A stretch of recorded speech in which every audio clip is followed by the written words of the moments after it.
Guys, ngayon, gagawa na naman ako ng beetroot juice. Tapos, hahaluan ko siya ng mango. Nilalaga ko pa yung beetroot. Pwede naman yung fresh, guys. Kaso, mas gusto ko yung, ilaga muna. I-steam muna siya bago siya i-shake.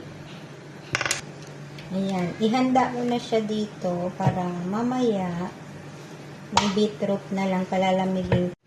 Ito na yung beetroot. Nalaga ko na siya, guys. Ayan. So, medyo mainit pa siya. At hiwain natin. Basta ma-steam nyo yung beetroot. Kasya.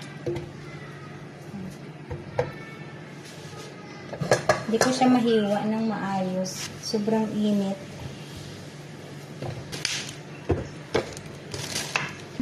Isa't kalahating kutsarang asukal. Mamaya ko na siya lagyan ng ice, guys. Ang ganda nito sa katawan, guys. Napaka-healthy.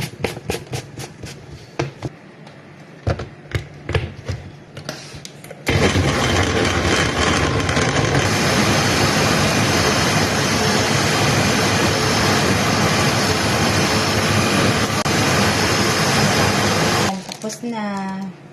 So, ngayon, ganito naman ang ating gagawin. Sasalain natin.